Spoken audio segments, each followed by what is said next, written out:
But এখানে থাকতে হলে একটা বাজে কমেন্টস করবে না, ঠিক আছে? নেক্সট আর একটা বাজে কমেন্টস করবে না। আমি চাইলে তোমাকে ব্লক করে দিতে পারতাম, কিন্তু আমি চাইলাম তোমাকে কিছু বোঝাতে, যে দেখি একজন মানুষকে যদি অন্তত শুধরানো যায় সেটাও আমার জন্য প্লাস পয়েন্ট।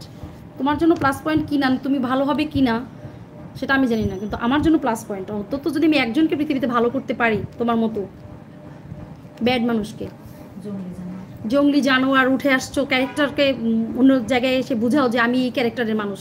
আমি কি জানতাম? আমি কি তোমাকে চিনতাম না। বাট তোমার কমেন্টসের কারণে তোমাকে বুঝতে পারলাম যে তুমি এই ক্যারেক্টারের মানুষ। শুধু শুধু নিজেকে বিলিম করো নেও, আর এটা কারো দোষ নাই। তো এরটা কাল তো শুধু মুখের কথা, মনের মধ্যে যে একটা বর দেওয়া তোমার জন্য তৈরি হয়ে যাবে, সেটা তোমার জন্য এফেক্ট হতেই পারে। কি এফেক্ট সেটা কি ডিটেলস বলবো নাকি বাদ দিব? সেটা যদি শুনতে চাও, শুনলে তোমার কাছেও খারাপ লাগবে, আর পরবর্তীতে যারা লাইভটা দেখবে তাদের শুনতে হয়তো খারাপ লাগবে, কারণ বুঝতে পারবে না তুমি কি বলেছিলে, কারণ আমি সেটা রিড করি নেই। বুঝতে পারছো? নিশ্চয়ই তুমি এমন কিছু একটা বলেছো যার কারণে আমি একটু রেগে গিয়ে কথাগুলো বলতে বাধ্য হলাম। সকালটাই জানি কার মুখ দেখে উঠেছি, চাই না তরুণবাবু আমার না জয়েন করুক, এসে জয়েন করছে, পটপট শুরু করে দিছে, সেখান থেকেই শুরু হয়ে গেল। দু একদিন এরকম হয়, আর দু একদিনের লাইভটা এত সুন্দর হয়, পরিচালনা করতে পারি, খুব ভালো লাগে। আর তোমাদের মতো জঞ্জাল যেখান থেকে আসে সেখান থেকে লাইভটাকে নষ্ট করে দেয়। এই ক্যারেক্টার নিয়ে পৃথিবীতে তোমার জায়গা নাই। দূর হ শয়তান।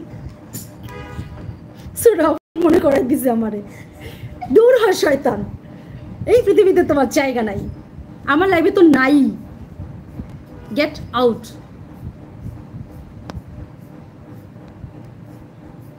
আচ্ছা, রাজশাহী থেকে দেখছো ইলিয়াস ভাই, অনেক বক বক করতে করতে বুঝছো, তোমাদের মেসেজগুলো পড়তে পারি নাই। তোমরা যারা কমেন্টস করছিলে সরি আমি তোমাদের কাছে, বাট এখন পড়তেছি, আর বক বক করবো না।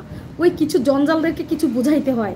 আমি ওকে চাইলে ব্লক করতে পারতাম, কিন্তু করবো না। আগে ওকে একটু বুঝাইলাম, যদি ও ভালো হয় তো ভালো, আজকে না শুধু, এটা সারা জীবনের জন্য, ওর সারা জীবনের জন্য কিছু জ্ঞান দিলাম আর কি। সবাইকে অনুরোধ করছি ভালো কমেন্টস করতে, লাইক করতে, সব চ্যানেলটি এগিয়ে নিয়ে যেতে। আচ্ছা, থ্যাংক ইউ কোন ভাইয়া। ওকে জি, আমি নতুন, হ্যাঁ ভাইয়া ইলিয়াস ভাইয়া, থ্যাংক ইউ সো মাচ।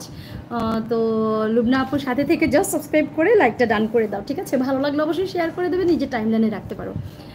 আর সময় সুযোগ করে অবশ্যই ব্লগ, ফানি, আমার লাইফ স্টাইল ব্লগ সব কিছু থাকে, দেখে নিও একটু সুযোগ করে, ঠিক আছে? যদি ভালো লাগে অবশ্যই। ঠিক আছে, ওকে। হাই, হ্যালো দেবাশিস দা, কেমন আছো? দেবাশিস বর্মন, কেমন আছো? নাইম হাসান, হ্যালো আপু, কেমন আছো তুমি?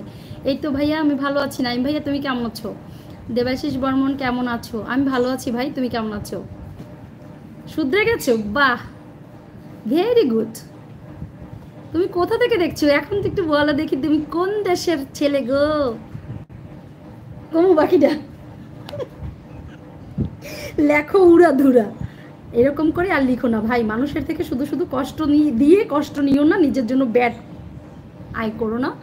একজন বাবা মা একটা ছেলেকে, একটা মেয়েকে অনেক কষ্ট করে মানুষ করার চেষ্টা করে। এখন তোমরা যদি সেই মানুষটা না হও, সেটা তোমার থেকেও সবচেয়ে বেশি কষ্টের বাবা মার, পরিবারের, বুঝছো? আজকে তুমি একটা ব্যাড কমেন্টস করার কারণে তোমার পরিবারকে আমি বললাম যে তোমার কোন পরিবার থেকে উঠে আসছো, এটা আমার কাছে খারাপ লাগলো, কিন্তু বলতে বাধ্য হলাম। এটার জন্য আমি দায়ী নয়, তুমি দায়ী, তোমার কমেন্টস দায়ী। তো নেক্সট টাইম আশা করবো না যে তুমি এটা করবে। যখন যার লাইভে যাও বা যেখানে যাও, এটা ঠিক না, ঠিক বলো। একটু ভালো চোখে দেখো না, বোনের চোখে দেখো না। দেখো আমাকে ফার্স্ট টাইমে একটা ভাইয়া কমেন্টস করছে, সেও কিন্তু একদম নতুন, সেও আমাকে চিনো না, আমিও চিনতাম না, বাট সে কিন্তু এসে আমাকে বলছে আমার বোনটা কেমন আছো বোন। আমি তো প্রথমে ভাবছিলাম যে আমার লাইভের মনে হয় পুরনো ফ্রেন্ডসরা হবে কেউ, বা বোন ভাইয়েরা হবে, কিন্তু না, সেও নতুনই ছিল। কই তার ক্যারেক্টার সম্বন্ধে তো আমিও তাকে চিনি না, কিন্তু তাকে তো বুঝে গেলাম সে কোন কোন ক্যারেক্টারের মানুষ। সে অবশ্যই একটা ভালো মনের মানুষ। এখন আমি বলবা যে বোন বলছে তাই সে ভালো না, এটা না। তুমি ভাবি বলতে পারতে, তুমি আন্টি বলতে পারো, বা ভালো কিছু বলতে পারো। তুমি এসে কি বলছো ভাই? জীবনটা কি এভাবেই চলে? বলো, জীবনটা কিসের উপরে চলে? তাহলে কি মানুষ না ভাই? বিশ্লেষণ করতে গেলে আরও অনেক কিছু বলতে হবে, আমি এখন আর কিছু বলতে চাচ্ছি না। তো তুমি বলছো যে তুমি শুধরে গেছো, আশা করি তুমি নেক্সট টাইম আর কখনো আমি না বা কারো না, ঠিক আছে? তাহলে আমি মনে করবো যে না, আমি পৃথিবীতে অন্তত একজন জঞ্জাল ফিরিয়ে আনতে পেরেছি, এটা আমার জন্য প্লাস পয়েন্ট, ঠিক আছে? আই গেস তুমি ছোট ভাই হবে, ছোট ভাই, আমি বড় বোন হিসেবে তোমাকে